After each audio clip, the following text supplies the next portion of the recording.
प्यारे बच्चों, most welcome है आप लोगों का प्यारा सा एजुकेशन प्लेटफॉर्म सफल एकेडमी में। तो इस वीडियो का टाइटल और थंबनेल देख के आपको पता चल ही गया होगा कि इस वीडियो में हम लोग किस चीज पर चर्चा करने वाले हैं।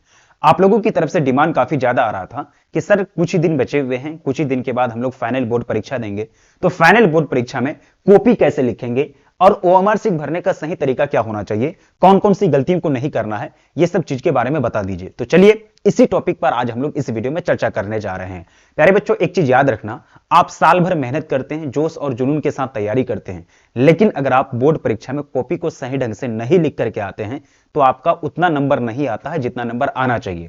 मतलब आपका नंबर छट जाता है, आपका नंबर कट जाता है। तो इसलिए यह चीज जान लेना जरूरी है कि आपको बोर्ड परीक्षा में कॉपी कैसे लिखना चाहिए। तो चलिए इस वीडियो में पूरा डिटेल्स में हम लोग जानेंगे, शुरू से लेकर लास्ट तक बोर्ड परीक्षा में कॉपी लिखने की रणनीति क्या होनी चाहिए, वो सारे चीज पर चर्चा करने वाले हैं। आप एक चीज याद रखना, आप बोर्ड परीक्षा में जब परीक्षा देकर के आते हैं तो आप अपना घर में बैठ जाते हैं, लेकिन आपका कॉपी आपका डिस्ट्रिक्ट से, आपका जिला से दूसरा जिला पहुंच जाता है। ऐसा नहीं है कि अगर आप मान चलिए पूर्णिया जिला के हैं तो आपका पूर्णिया जिला में ही कॉपी चेक होगा, या फिर अगर आप भागलपुर जिला के हैं तो भागलपुर में ही कॉपी चेक होगा। यानी डिस्ट्रिक्ट वाइज जो होता है ना, कॉपी को फेरबदल कर दिया जाता है। भागलपुर जिला जो है उसका कॉपी कहीं और भेज दिया जाएगा, मान चलिए पटना भेज दिया जाएगा, पटना जिला का कॉपी नालंदा भेज दिया जाएगा। मतलब डिस्ट्रिक्ट वाइज कॉपी को अदल बदल कर दिया जाता है। तो आप वहां प्रेजेंट नहीं होते हैं, आपकी पर्सनालिटी वहां नहीं देखी जाती है। क्या देखी जाती है? आपका राइटिंग, यानी आपकी कॉपी की खूबियां देखी जाती है और उसी के आधार पर आपको नंबर दिया जाता है। यह नहीं देखी जाती कि आप कितना गोरे हैं, कितने काले हैं, कितना सुंदर है, कितना पर्सनालिटी अच्छा है। चलो जितना सुंदर और जितना पर्सनालिटी जितना ज्यादा अच्छा उतना ज्यादा नंबर मिलेगा, नहीं, ये आपकी कॉपी देख करके पता चलेगा। आप अगर कॉपी में सेटिंग से लिख करके आएंगे, कॉपी सही तरीका के साथ अगर लिख के आएंगे तो नंबर फुलफिल मिलेगा, और अगर कॉपी नहीं लिख के आएंगे बढ़िया से तो नंबर छटेगा, नंबर कटेगा, वो टारगेट आपका पूरा नहीं हो पाएगा जो टारगेट के साथ आप बोर्ड परीक्षा देंगे। ठीक है, तो चलते हैं इस वीडियो में पूरा जानेंगे कि कॉपी कैसे लिखना है, एक टॉपर जो कॉपी लिखते हैं वो कैसे लिखते हैं, ओएमआर शीट भरने की सही नीति क्या है, कौन कौन सी गलतियों से हम लोगों को बचना है, ये सारी चीज देखेंगे। सबसे पहला पॉइंट है प्यारे बच्चों कि अगर हम लोग एग्जाम हॉल में जाएंगे, एग्जाम हॉल में जाने से पहले जिस दिन परीक्षा शुरू होता है वहां क्या होता है कि 2-4 दिन पहले ही हम लोग एग्जाम सेंटर के लिए निकल पड़ते हैं घर से, या फिर जिसका सेंटर बगल में है तो वो नहीं जाते हैं, लेकिन जिनका डिस्ट्रिक्ट में रहता है तो वो 2 दिन पहले निकल जाते हैं।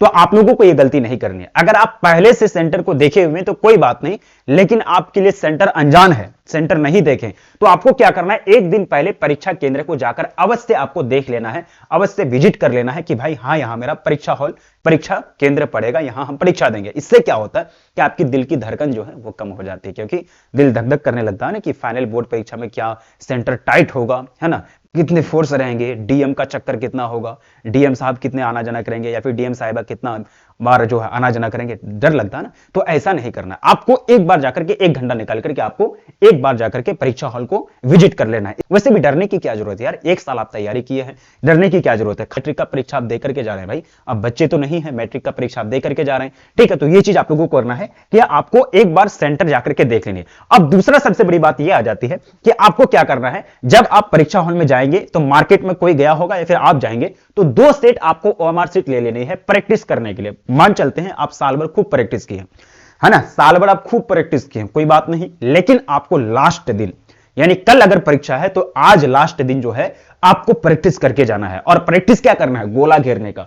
गोला घेरने का सही प्रैक्टिस क्या होना चाहिए, जब आप गोला घेरेंगे ओएमआर शीट में तो ये पूर्ण रूप से आपको गोला को घेरना है, कहीं भी गलती नहीं होनी चाहिए, है ना, कहीं भी जो है गलती नहीं होनी चाहिए, है ना। उसके बाद इस तरह से ये करेक्ट मेथड है, और ये गलती मत करना, ये टिक नहीं करना है, इस प्रकार का क्रॉस नहीं करना है, इस प्रकार का हल्का सा चिन्ह नहीं देना, या फिर आधा गोला भर के नहीं छोड़ना है। ये पूर्ण रूप से रॉन्ग माना जाएगा, ये पूर्ण रूप से रॉन्ग माना जाएगा। इस तरह से आपकी कंप्यूटर में जब स्कैनिंग होगा, क्योंकि ओएमआर शीट जो चेक होता है वह कंप्यूटर में चेक होता है, ऑब्जेक्टिव जो चेक होता है आपका कंप्यूटर में ना होता है, हो सके आधा गोला भर दिए और वहां स्कैन हुआ ही नहीं तो आपका नंबर छट जाएगा। तो इसलिए गलती नहीं करनी है, आपको पूरा गोला एकदम ईमानदारी से के साथ भरनी है। अब गोला भरने के लिए स्पेशल पेन का यूज मत करना। एक पेन क्या होता है कि एक पेन से आप क्या करते हैं कि जो थोड़ा सा ज्यादा गहरा लिखता है वो सब पेन आता है मार्केट में, जेल पेन होता है शायद, तो वो सब पेन का प्रयोग मत करना, क्योंकि वो सब पेन में क्या होता है कि जब आप लिखते हैं ना तो उसका कलर बाहर निकल जाता है, लिखते लिखते बाहर निकल जाता है। तो आप ब्लैक ब्लैक और ब्लू पेन जो लेके जाएंगे उसी से आपको गोला घेरना है, उसी से आपको क्या करना है, गोला घेरना, गोला में रंगीन कलर भरना है। ठीक है, तो ये चीज आपको प्रैक्टिस करना है, 2 सेट कम से कम प्रैक्टिस करना है। आप मैक्सिमम जितना करें वो आपके लिए उतना ज्यादा फायदेमंद होगा। कम से कम 2 सेट आप प्रैक्टिस करके जाएंगे। ठीक है, अगला पॉइंट की अगर बात करें प्यारे बच्चों, तो यहां क्या करना है, इस तरह से आपका इंटरफेस रहेगा, इस तरह से आप सारा चीज वहां भरेंगे, ये सारी चीज आपकी वहां रहेगी। समझ गए? अब देखिएगा प्यारे बच्चों, सबसे पहली बात एक चीज मैं आपको बताता हूं कि कोई ऐसा एग्जाम बताओ ना जिसकी तैयारी आदमी पूरा तरीके से कर पाता है। यानी कोई ऐसा कंपटीशन लेवल का एग्जाम बताओ या फिर कोई बोर्ड एग्जाम बताओ भाई, जिसकी तैयारी पूर्ण रूप से कोई भी विद्यार्थी कर लिया हो। ये लिख करके लो हमसे गारंटी कि कोई भी आदमी, कोई भी स्टूडेंट अपनी बोर्ड परीक्षा हो या फिर कंपटीशन की तैयारी हो, कंप्लीट कभी भी नहीं कर पाया है। यानी कुछ ना कुछ अधूरा जरूर रहता है। एग्जाम में बैठने से पहले, एग्जाम में जाने से पहले दिल से, दिमाग से बिल्कुल निकाल देना है कि हमारा ये सब्जेक्ट छूट गया, ये अधूरा है, वो अधूरा है। नहीं भाई, आपके बोर्ड एग्जाम में डबल डबल ऑप्शन रहते हैं। बिहार बोर्ड वालों, आपको याद होनी चाहिए, अदर बोर्ड में भी रहते हैं, तो ये सारी चीज याद है। ठीक है, तो आपको ये चीज याद नहीं रखना है कि मेरा तैयारी नहीं हो पाया। स्ट्रेस नहीं लेना है, किसी भी प्रकार का स्ट्रेस नहीं लेना है। यानी स्ट्रेस फ्री होने के लिए आपको रात में, कल अगर परीक्षा है तो आपको रात में पूरा नींद लेना है। सो लेंगे, ऐसा नहीं कि पूरा रात को जग के पढ़ ले और वहां एग्जाम हॉल में जाकर के झूम रहे हैं, टोई मार रहे हैं, ऐसा नहीं करना है। तो फिर वहां एग्जाम हॉल में अगर सो के नहीं जाओगे ना, तो जो सब चीज पहले याद की हो वो सब भी जाके भूल जाओगे, क्योंकि ये मेमोरी जो है ना, ये मेमोरी तभी काम करेगा जब इसको रेस्ट मिलेगा। समझ गए? तो आपको आराम से सो करके जाना है। समझ गए? अब देखिएगा कि परीक्षा सामग्री क्या क्या लेके जाना है। एग्जाम हॉल में जाओगे तो परीक्षा के देने के लिए आप क्या क्या लेके जाओगे। सबसे बड़ी बात, 2 ब्लू पेन और 2 ब्लैक पेन लेनी है ना। ब्लू पेन और ब्लैक पेन याद रखना, ब्लैक पेन और ब्लू पेन का ही इस्तेमाल होता है, रेड पेन को तो छूना भी मत। रेड पेन तो छूना भी मना है। समझ गए? रेड पेन कौन छुएगा, कौन चेक करेगा, कॉपी जो चेक करेगा वो रेड पेन का प्रयोग करेंगे। 2 प्रकार का पेन लेना है, इससे ज्यादा नहीं लेके जाना है। ठीक है, ब्लैक और ब्लू लेके 2 करके लेके जाना है, या फिर लगेगा कि ये 2 अगर है तो 3 गो करके ले लेना। ठीक है, ये हो सकता है कि दोनों फेल हो जाए, काम ना करे, है ना, तो उससे क्या होगा, 3 गो भी ले सकते हो। समझ गए? अब देखते हैं कि एडमिट कार्ड तो किसी भी हाल में मत छोड़ोगे। एडमिट कार्ड ध्यान से आपके ले लेना है। उसके बाद जो है आधार कार्ड लेनी है, क्योंकि एग्जाम हॉल में कई बार शक के आधार पर वहां चेक किया जाता है, तो हो सकता है कि आपका मिस आईडी मैच ना हो, या फिर वहां जब स्कैनिंग हो फेस वगैरह तो मैच ना हो, तो इसलिए आपको आधार कार्ड भी लेना है जरूरी, और एडमिट कार्ड तो रहेगा ही साथ में, आधार कार्ड लेना है, और एक जोड़ी जो फोटो ले लेना है, 1 पेयर ऑफ आपको फोटो ले लेना है। ठीक है, ये 3 चीज आपके साथ होनी चाहिए। पहला चीज आपका है ना, जो डॉक्यूमेंट्स के तौर पर एडमिट कार्ड, आधार कार्ड और फोटो आपके साथ होनी चाहिए, और ब्लैक और ब्लू पेन आपके साथ होनी चाहिए। समझ गए? ये आप सामग्री ले लेंगे। फिर आगे क्या करेंगे देखिएगा, ये सारी चीज, ये ब्लैक और ब्लू पेन है ना, ये सब प्रैक्टिस ले लोगे। अब क्या करना है, ये ब्लैक और ब्लू पेन नया नया खरीद के मत लेके जाना, क्योंकि ये ब्लैक और ब्लू पेन जो लेके जाओगे तो क्या करना है, 2 दिन पहले ये सब खरीद लेना है, और जो नया पेन होता है उसके बोल को फ्री कर लेना, लिख लिख करके फ्री कर लेना।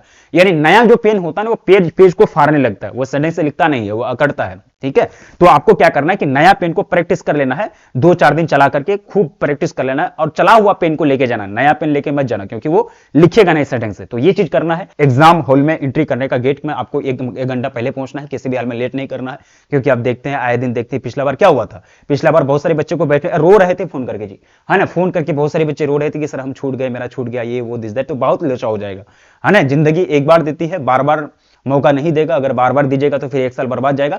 1 घंटा किसी भी हाल में पहले पहुंचना है, क्योंकि पिछला बार का नतीजा देख लोगे, है ना, बच्चा रोते रह गया था लेकिन नहीं एंट्री करने दिया था, इतना टाइट कर दिया था। ठीक है, तो 1 घंटा पहले पहुंचना है। एग्जाम में अपनी सीट पर किसी भी कागज को नजर आए तो उसे तुरंत हटा देना। अब देखो क्या हुआ था प्यारे बच्चों पिछला बार, कि वहां जो है ना, जो भी आप एग्जाम देते, हो सकता है आपका सेकंड सीटिंग में हो, फर्स्ट सीटिंग में जो बच्चा बैठा था वो चिट लेके गया था। ठीक है, लेकिन चिट लेके गया था, वहीं रख दिया आपके सीट पर, लेकिन आप वहां शांति से बैठ गए। आप तो बिल्कुल नादान हैं, आप तो बिल्कुल शरीफ हैं, लेकिन आया डीएम चेक करने के लिए, ताक झांकी, अरे कागज निकल लो, है ना, तो कागज जब निकला तो आपको पकड़ लेगा ना, तो आपको कहेगा कि आप चिट लेकर के आए। तो इसलिए जहां बैठेंगे आप चारों तरफ देख लेना है कि किसी भी प्रकार का इस तरह का पुर्जा नहीं होना चाहिए।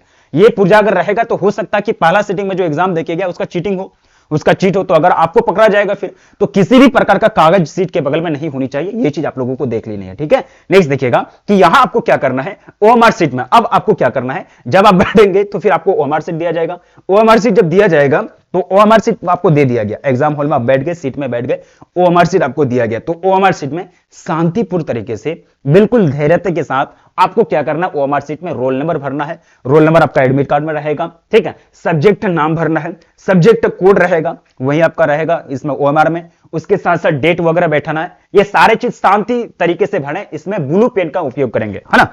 ये आप ओएमआर शीट भरने में ब्लू या ब्लैक पेन का आप यूज कर सकते हैं, ठीक है, दोनों में से कोई एक पेन का यूज कर सकते हैं, समझ गए। अब आपको क्या करना है, सबसे बड़ी बात, बच्चे क्या करते हैं, ओएमआर शीट को भरने में गलती कर देते हैं, जिसके कारण उसका कॉपी पेंडिंग में चली जाती है ना, उसका कॉपी जो है पेंडिंग में चली जाती है।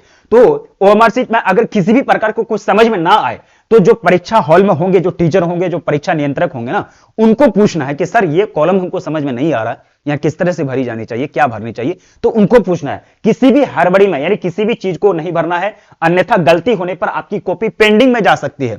यानी अगर ओएमआर शीट गलती भर दिए, ओएमआर शीट गलती भरने के कारण आपका स्कैनिंग लिया ही नहीं, कंप्यूटर में स्कैन नहीं हुआ, तो हो सकता है कि आपकी कॉपी पेंडिंग में चल जाए, फिर रिजल्ट भी पेंडिंग हो जाएगा, है ना। तब तक फिर रिजल्ट आते रहेगा, तो सालों भर लग जाएगा रिजल्ट आने में, फिर दोबारा एग्जाम देना पड़ेगा।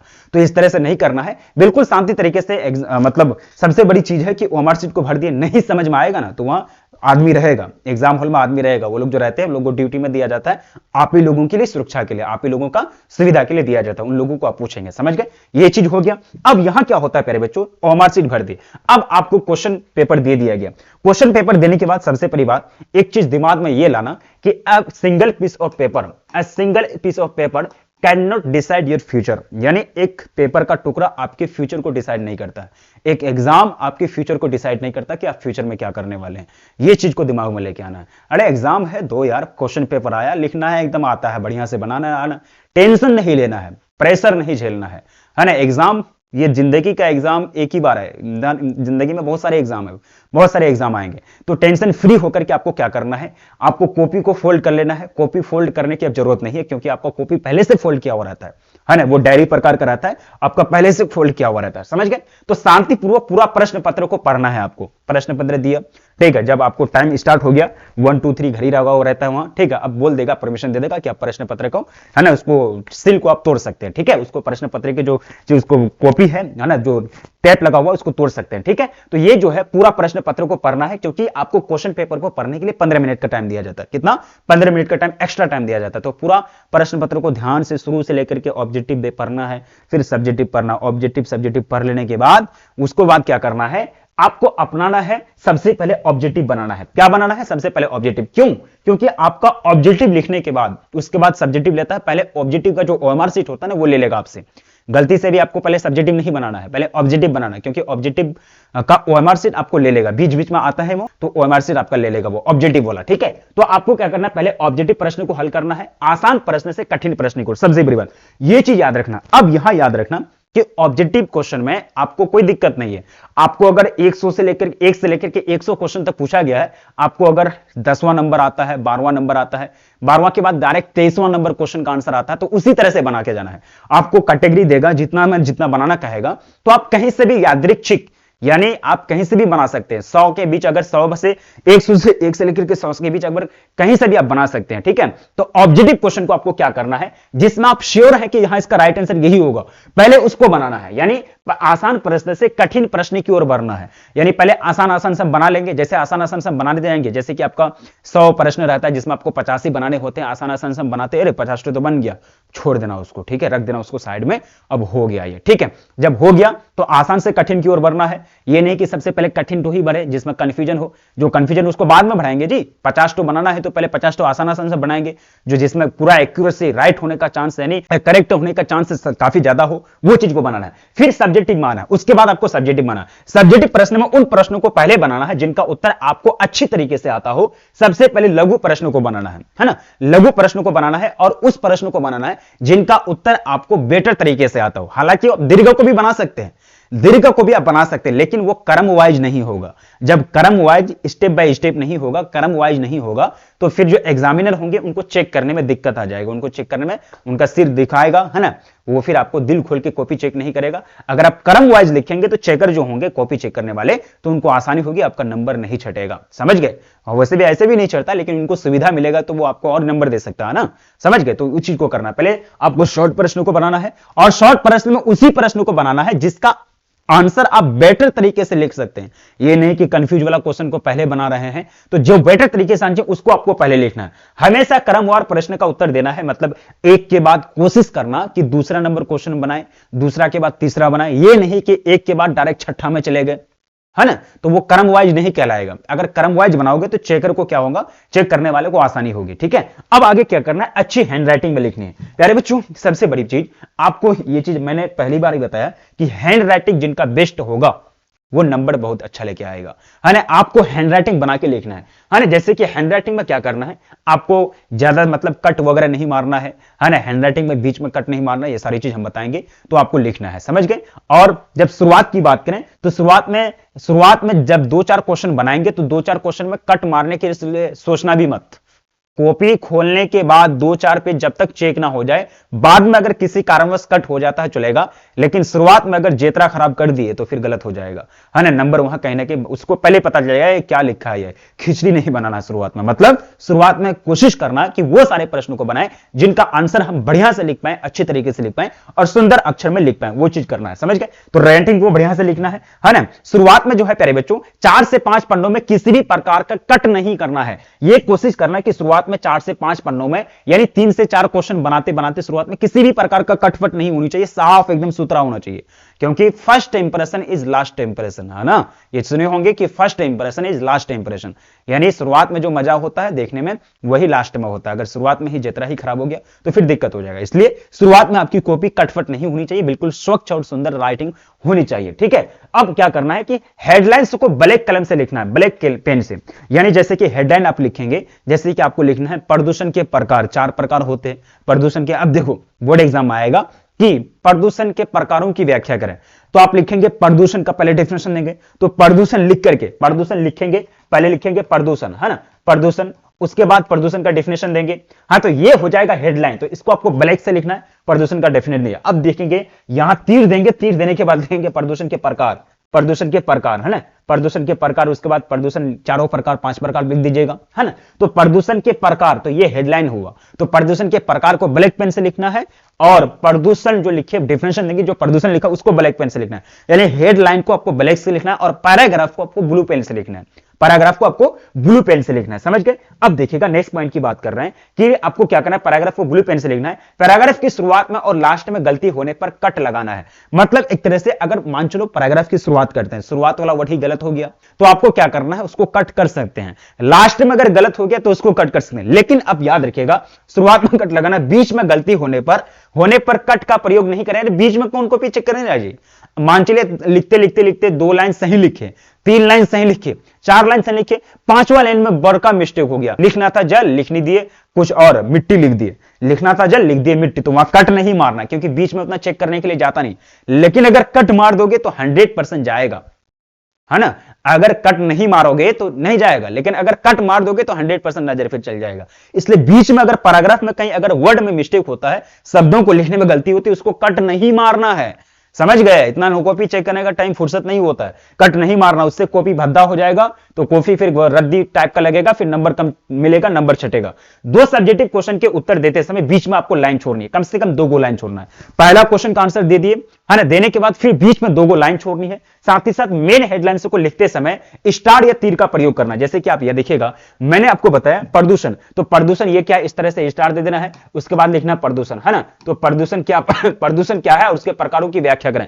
तो ये हेडलाइन लिए, स्टार देखकर लिख लिए प्रदूषण, उसके बाद प्रदूषण ब्लैक में लिखे, उसके बाद पैराग्राफ में ब्लू में इसका डेफिनेशन दे दे। फिर यहां तीर देना है प्रदूषण के प्रकार, ये आपको ब्लू में लिखना है, ये आपको ब्लैक में लिखना है, प्रदूषण के प्रकार। तो ये हेडलाइन हो गया ना, प्रदूषण के प्रकार, ये हेडलाइन लिखे, ब्लैक से लिखे और तीर दिए, है ना, तीर दिए। तीर देने के तीर का भी कलर ब्लैक होगा। तो बाकी यहां लिखते गए, पहला दूसरा तीसरा प्रकार यहां डेफिनेशन देते गए ब्लू पेन से, है ना, ब्लू पेन से देते गए। ठीक है, तो नंबरिंग भी अगर ब्लैक से कर दे तो और अच्छा हो जाएगा। ब्लू पेन से यहां डेफिनेशन देते गए, तो आपको इस तरह से लिखना है, समझ गए। तो मेन हेडलाइन को लिखते समय स्टार या तीर का प्रयोग करना है, ओवर राइटिंग नहीं करनी है, ओवर राइटिंग किसी में नहीं करना है। अब याद रखिएगा कोई की क्या होता है कि ओवर राइटिंग नहीं करना है, और ये ओवर राइटिंग करोगे तो फिर नंबर कम छटेगा। अब याद रखोगे कि आप बोर्ड एग्जाम में जब जाएंगे तो पेज को ही देख लेंगे कि इतना पेज में कितना आंसर लिखना है, यानी कितना पेज है, कितना क्वेश्चन है, ये चीज पहले ही अरेंजमेंट कर लेना, समझ गए। अब देखें कि टॉपिक से बाहर कुछ भी नहीं लिखना है। मान चलिए अब प्रदूषण के बारे में लिख रहे हैं, प्रदूषण के बारे में लिख रहे हैं, तो प्रदूषण के ही बारे में लिखना है, टॉपिक से बाहर मत जाना। अब मंजिले आंसर अगर नहीं भी आता हो, कई केस ऐसा होता है कि भाई जलवायु के बारे में लिख रहे हैं लेकिन जलवायु के बारे में कुछ समझ में आ भी नहीं था, तो जलवायु के बारे में ही आपको लिखना है, मौसम के बारे में, है ना, सर्दी बरसात, है ना, उसके साथ साथ जो है गर्मी, तो ये सब चीज के बारे में लिखना है। यानी आपको टॉपिक के अंदर ही रहना है, टॉपिक के इर्द गिर्द ही आपको लिखना है। मान चलिए अगर नहीं आता है तो ये अगर पूछा जाएगा पानी के बारे में, तुम लिखो चांद ग्रह के बारे में, तो यहां तो बिल्कुल डिफरेंट टॉपिक हो गया भाई, है ना। अगर पानी के बारे में आपको पूछा जाएगा, जल के बारे में आप लिखोगे ग्रह के बारे में, तो टॉपिक मिल रहा है क्या? नहीं मिल रहा ना। पानी के बारे में अगर पूछा गया, अगर समझ में नहीं आता है, अगर नहीं आता है तो फिर पानी के बारे में लिख दोगे लवणीय जल, अलवणीय जल, पानी का उपयोग यहां करते, खेत में करते, सिंचाई में करते, तो ये सब टॉपिक आपका पानी से संबंधित है। तो आपको टॉपिक अगर नहीं आता, क्वेश्चन का आंसर नहीं आता, तो उसी टॉपिक से संबंधित आपको आंसर देना है। ये नहीं कि आसमान जमीन का अंतर होना चाहिए टॉपिक में, समझ गए? तो ये चीज करना है। डोंट लीव एनी क्वेश्चन, आपको किसी भी हाल में क्वेश्चन को नहीं छोड़ना। बोर्ड एग्जाम में जाने से पहले कोई भी क्वेश्चन को नहीं छोड़ना, आप याद रखिएगा। और ओवर क्वेश्चन नहीं बनाना है। ओवर, मान चलिए 5 गो क्वेश्चन पूछा है, 5 गुना 2 10 नंबर मिलेगा, ठीक है। अब कोई बच्चा क्या होता है कि 6 गो बना देगा, तुम्हारा दादी है, तुम्हारा दादा है वो, कि वो कॉपी चेक करेगा और 1 नंबर ज्यादा दे देगा। 5 क्वेश्चन अगर बनाने के लिए कहता ना, तो 5 ही बनाना। अगर तुम 6 बना दोगे तो शुरुआत के 5 को चेक कर लिया जाएगा, लास्ट वाला 6 छठा क्वेश्चन जो बनाए उसको चेक ही नहीं करेगा, है ना। शुरुआत के गिने जाएंगे। मान चलिए 5 गो क्वेश्चन बनाना है, एक्स्ट्रा ओवर कॉन्फिडेंस वाला बंदा अगर कोई बना दिया कि हम 2 गो क्वेश्चन और बना देंगे, तो शुरुआत के 5 गो चेक करके वो निकल जाएगा, लास्ट में 2 गो कितना अच्छा लिखे हो, नंबर ज्यादा नहीं मिलेगा।